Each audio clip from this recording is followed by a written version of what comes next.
Hi, I'm Anna Finch from Finch Press, and welcome to my channel if you've never seen any of my videos before, and welcome back if you have.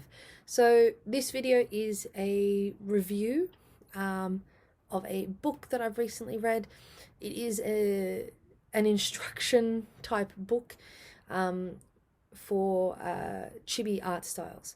So main reason why I am reading this is because I'm actually going to be illustrating one of the children's picture books that I'm writing, and I'm doing this illustration for this particular children's picture book because it's the type of illustrations for this are fairly simplistic in that there's not a lot of complex like shading and stuff. It's fairly simplistic, and a lot of the images are repeated, or the sort of layouts are repeated.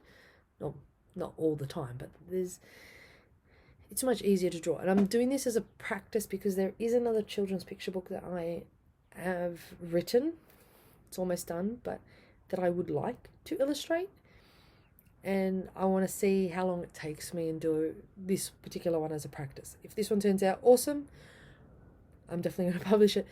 But if it doesn't, I'll probably hire an artist for the other one and for this to redo the illustrations for the one I did.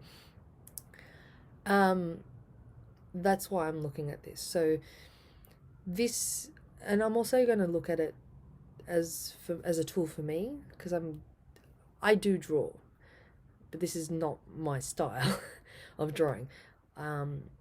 So I'm going to look at it as like a instruction tool to assist, like if you're learning to draw, but I'm also going to look at it from a teacher's perspective. So the book is one of three I bought, different authors. So this one is Mini Chibi Art Class by Yoai. This is probably, I'm going to be honest, out of the three I've bought, this is probably my favourite out of them. I recently got all of them shipped today, finished this in like an hour. I like this. So this particular one, the reason why I like it is because it is also, obviously it's divided into parts, but it doesn't go, okay, this is what chibi art is. Here you go, here's some characters. Draw them, practice drawing them, and these are the steps for it. It actually goes very in depth on things like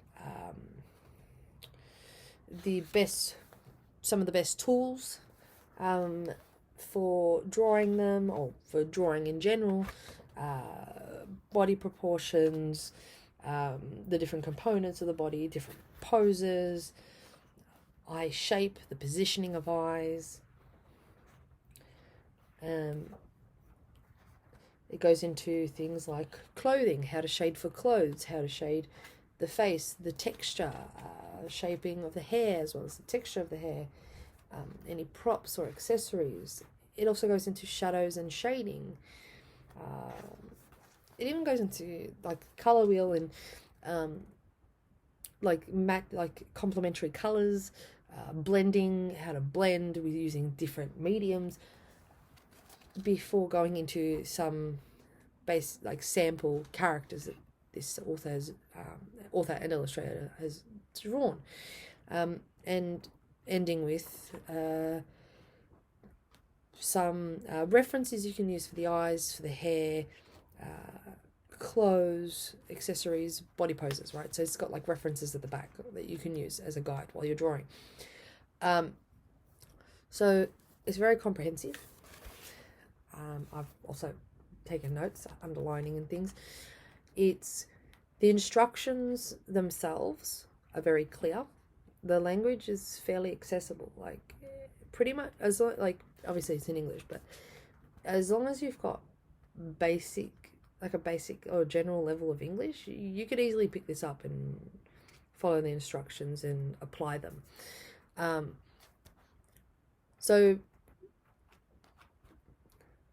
personally, yeah, I really like this. I think it's really good if you're starting to learn how to draw, particularly if you want to draw in this style. But you can also use this as a guide if you're drawing in other styles. So if you're drawing a cartoon or a manga style, this can be really helpful because it also you can also apply a lot of the stuff in here into those particular styles. You just need to change the body proportions. So really like this. I definitely do like this, and I'm definitely going to be using it, and I'm going to be using this to help me draw the human characters the human character, because currently there's only one human character as far as I know in the book that I'm going to be illustrating.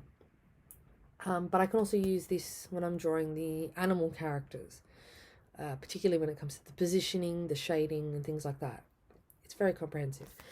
Now, that's my personal opinion. I'd give this, for me, at the moment, I'd give it like a 4 out of 5. It's not perfect, but my opinion of it might change when I'm actually applying this, depending on how frustrated I might get.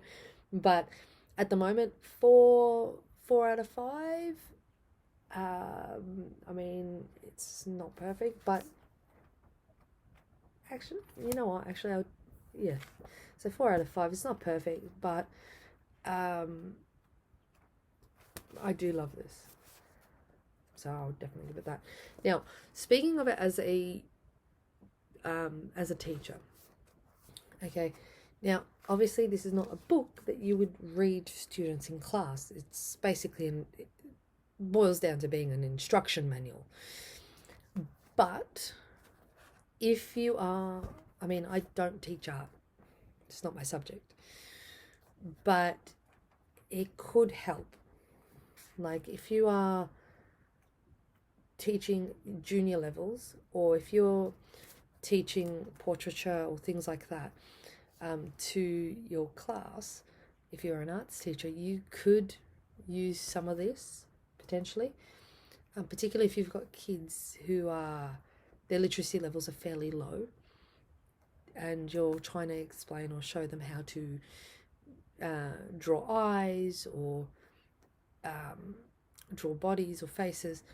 You can possibly use this as a guide, because it does have things like positioning. A lot of this, while it is for a chibi body, you can easily tweak it to fit like a realistic style, or even an anime style. Same with the basic positions and stuff. You can still use that, just to try and teach the positions of like how to position the body in a drawing. So you can still use this because the language is fairly simple and straightforward, and it would be accessible for students with low literacy. So it can be used for that. It's also, if you are doing like an elective class that is like a creative writing, and you wanted to, because my school does electives at the moment, the school I'm at now, they do electives. So if you're doing an elective subject where you're looking at creative writing, and you want to show different types of creative writing, you could use some of this to actually, as like a demonstration of this is an example of a type of creative writing. You might literally do an instruction and how to do something that you really enjoy. You could use it if you're again doing creative writing. You can go, okay, then you might spend a couple of weeks on short stories or flash fiction, novels or whatever. But you can also go, okay, let's look at some other types of creative writing which might involve illustrations. So you can use this as an effective teaching tool. So this one definitely would recommend. It's really good, especially if you like drawing, or if you are wanting to learn how to draw. This one definitely recommend. 4 out of 5. I can't really go into much more with this because it is an instructional text. But yeah, I really do like it. I like that it's easily accessible, so even if your English is not as advanced as a native speaker's, you could still follow along and read it. Also, like for example, on Amazon and a lot of platforms, you can read a sample. So if you're not sure if it's something for you, or if you're not sure if the language you might be able to read the type of language that's in there. You can always look at the sample that's on Amazon and have a look, like see if you're able to easily read it. If you're worried about things like whether or not it's easily accessible language-wise. But yeah, overall, really enjoyed this, and I'm definitely going to be using this. So I'm going to be releasing another 2 videos on the other instructional chibi art style books that I've purchased. So because I've bought 3, so I'm going to be going over 2 more of those. I've also got another book I'm planning on reviewing relatively soon. Yeah, so also I am starting to do the live streams again. I have pre-organized the live stream links, basically to make sure I actually remind myself to actually to do it. I've changed the days simply because I'm now busy on Sundays. Sunday's Australian time, so I've moved it to Saturday, same time on a Saturday. So it will be now Saturdays 12 p.m, which is about, I think, 9 p.m. Eastern Daylight Time. So I've moved it to the Saturday. So because it's like 9 p.m. Eastern Daylight Time, I mean, it's 12 p.m. for me, but 9 p.m. Eastern Daylight Time, it'd be on the Friday nights if you're in, like, for example, the US, rather than Saturday nights. I mean, later on, depending on how it goes, I may go back on Sundays, but it would either have to be much earlier or significantly later for me. But yeah, at the moment, Saturdays 12 p.m. Australian Eastern Daylight Time. So I will see you in my next video, which is also going to be a book review. Alright, see ya.